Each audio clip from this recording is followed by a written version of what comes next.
In this video, I want to show you what you can do with book pages. I don't want to show you the words of that. I try to hide the words by painting the words. You could still see them kind of, but you really can't read it, so that could work. And then you could decorate them. This page actually didn't have too many words on it because it was right in front of a chapter.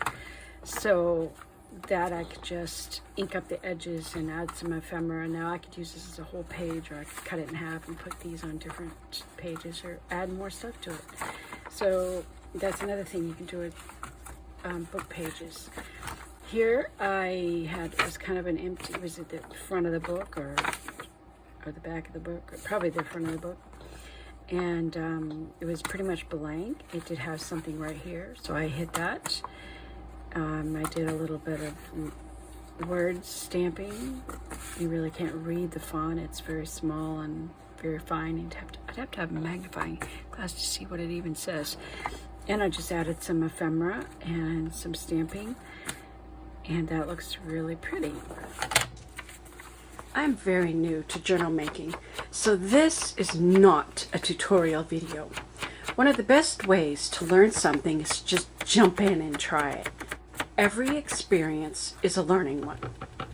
When starting off, I didn't even have the common tools everyone else is using, but I couldn't wait to get started, so I just used whatever I had on hand. Here's my first page to ink. Although it turned out nice, I learned some things to make my future pages even better. Plus, I ordered some new tools. Before I get too deep into the big project that I'm planning in my head, I felt that I needed to play with the paper and see what can be done with them. Learn the possibilities. And another thing, I tried to tea dye, and I'm not going to show you the words to this, but I didn't feel like the tea dye was very strong. There's some bad stuff. The book has got a lot of sexual content. I had no idea. It's not a book I would read. Would not be interested in it, but I have to watch very carefully what words are actually visible whenever I put together a page. But I tried tea dyeing it, and it didn't really change the color a whole lot. You can see the color looks no difference. Well, another thing I did is I started inking them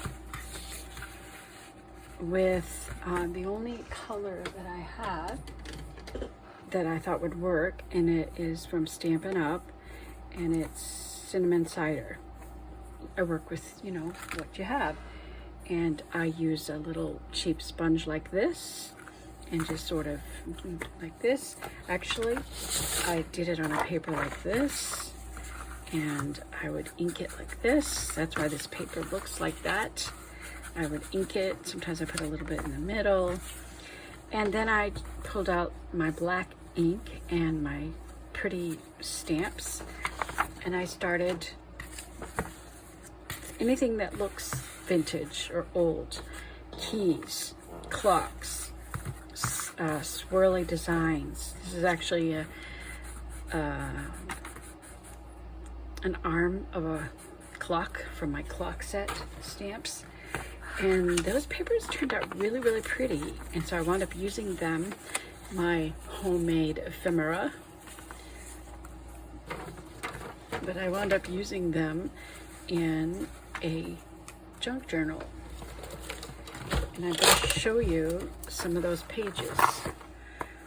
After inking the first page, I realized that torn edges look far better than smooth inked pages. Don't you just love the sound of tearing paper? If I mess up one individual piece of paper, that'll be fine. The torn out pages are my practice pages, and I need to get the feel of working with them. I have made 2 journals so far and have started on a third. But this third one will be something real special, and I want it to turn out right. I've got big plans for it.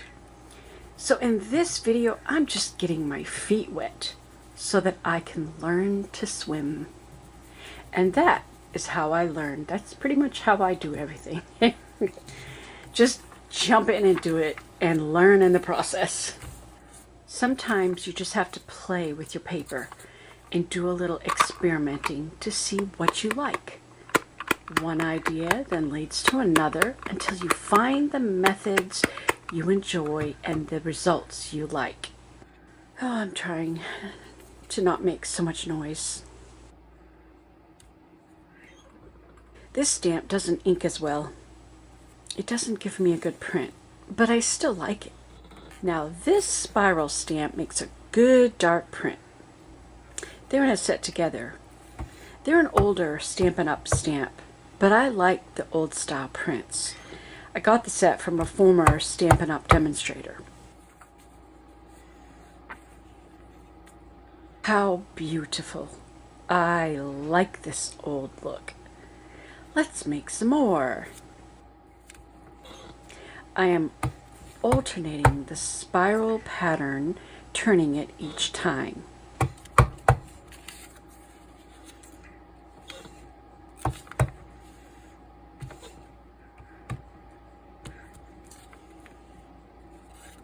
Oh, what lovely papers I have created. I removed the pages from a book that I'm altering into a journal. I had picked the book up at a flea market, and I don't like the author. I'm finding some of the content within the book quite shocking and full of hate and things I am not accustomed to seeing. So it was a good book to remove from the public square and to hide its contents so that nobody else can read it. But that also presents a challenge to me when using the pages. Through this video, you will see how I managed that challenge.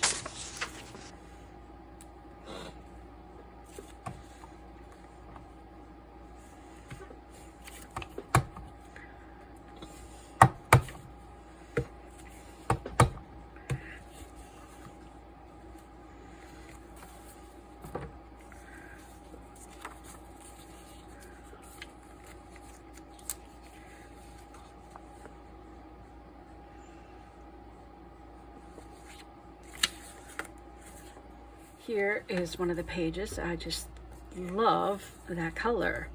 It has sort of the cinnamon has sort of an orangey color to it, and it looks so gorgeous with the blue because orange is the complementary color to blue, and so it just looked absolutely wonderful. So I was really happy with the cinnamon cider color. I love that color. And so I used some Victorian ephemera, some paper from my paper collection for scrapbooking. I had some stamps. I've had these stamps for a long time. And this is from my die cuts for card making. And I thought it looked good to just put some words behind this title that I made a bunch of titles on my computer. Here's a couple more pages that have the inked book. I guess I put a little bit more ink on this one than I did that one. Ideas. I thought eggs because they show potential. An idea is potential. And here's some of those gorgeous book papers. Just look awesome on the blue. Once I had discovered that they would look good on the blue, I decided to throw them on this page. And here, I actually took the image that I made and I ripped it in half. I put part of it up here, part of it down here.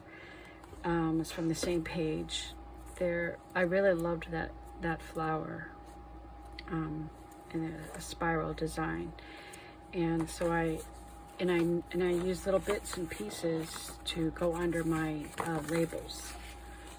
And I even made little paper clips.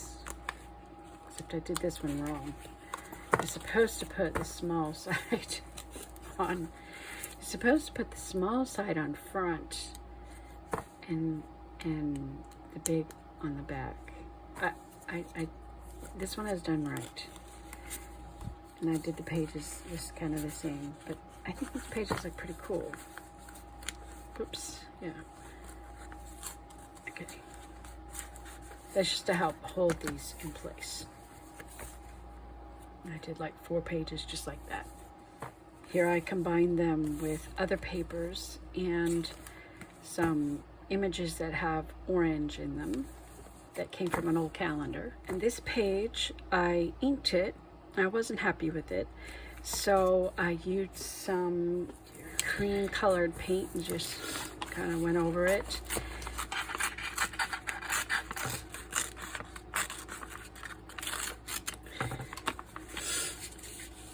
Because the book that I'm recycling, and I took the pages out, you'll see it in another video, it's a racist book, so I have to really sift through the words.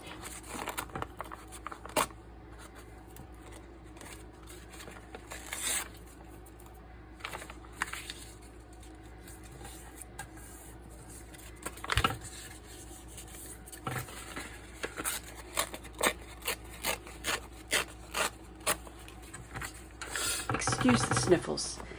I have a bit of a runny nose.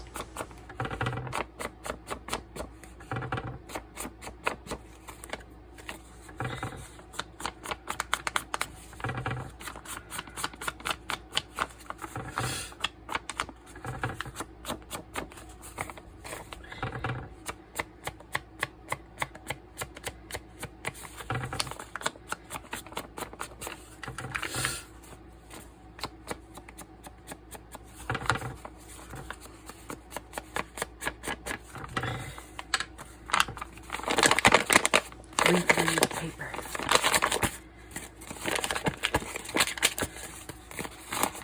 And I even wrinkled it up a little bit and put some more ink on top, inking the wrinkles. And it looks pretty cool. I mean, you can kind of see the words, and it's all right, but you really can't read it. I think, oh yes, I can see that I stamped over it with other words from cursive writing.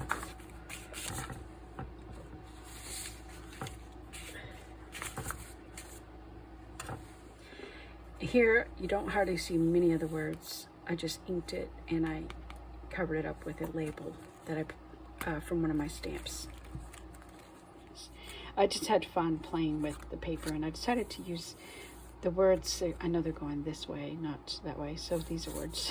All the words are going this way, but the words don't matter. It's just part of the overall look of it.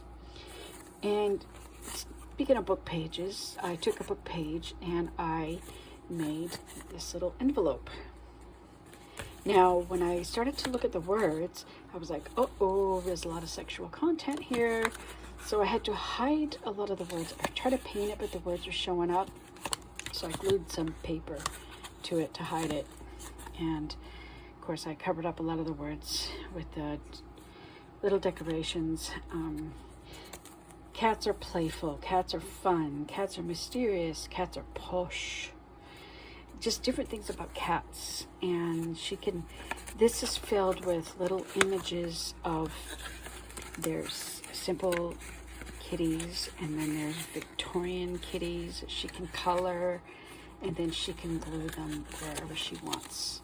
So that's another little activity for her, and I suggest she could write about living with cats. I think she has almost as many cats as I do. When I saw the orange, and I was like, what do I do with these 2 pages? Orange and this sort of an orangey pink. What do I do? It's a little bit challenging to have 2 colors that are so bold next to each other. I don't think I'd want to do that again. But when I put that on there, it just came together. Because I saw that this was on my desk, and I said, clock. When I stuck that on there, and I saw that, I said, oh, I have a theme, and I love old clocks. I'm a clock collector anyway. So I pulled out stuff that I already had. I had made this previously and I wound up not using it. I found that. And so this is about time. And a verse about time. Here's another one of those book pages from that same book. It was experimentation with paper. I did these, and they turned out beautiful. It was the end of the chapter. There was only a little bit of text left. So I tore the paper in half. I tore off the outside edges to make it small enough to fit here. And then I inked it up with some very soft pink, and then I used a little bit darker pink to print that with one of my stamps. And then I added a red stamp for these flowers, and I just thought that looked so pretty. But you could still see the words, and I said, well, that's okay. It's a small section. I'll just put a flower there. I put the flower there, and it says, it's got to have a piece of lace. So I cut out a doily. And this page is upside down. The words are upside down. But it's okay. The words don't hardly show. But right here, there was something. I think it said big woman. I just wanted to hide that. Anyways. But so much fun to decorate book pages. It's just a couple of collage pages, more music theme, music, and just roses. Roses go with everything and anything. So, and these pages, I actually used pink, a very soft pink Poquet or sugar plum. One of the two. I think I tried one and it wasn't putting enough color on, and I put that color on with one of these brushes. So just sort of like this, and I just wanted to give a pink hue to the paper to go with this page, because I had this page in mind. This is my main image, and I like the pink tint, so that's another way you can use the book pages. I tried tea dyeing the pages, but it really didn't do much. Maybe my tea wasn't a strong enough mix.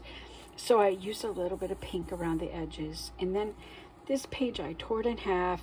These go together, but when I put it under here, I made sure that this covers up anything I did not want her to see, because there was some suggestive stuff right here, so I took that off. I made sure that that was all hidden. Here's just a little ASMR sounds for you.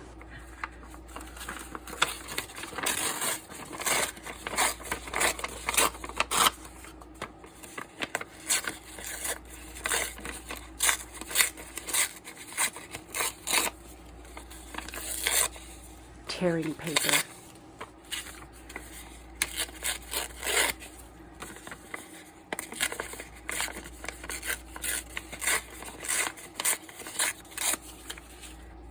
Now for the inking.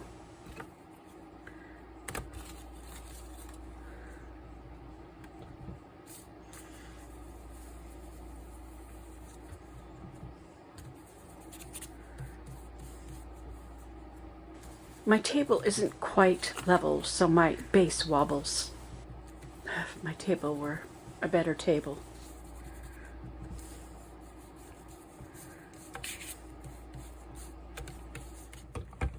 Here is the one where I wanted to preserve some of the words, so I'm only printing on the very edge.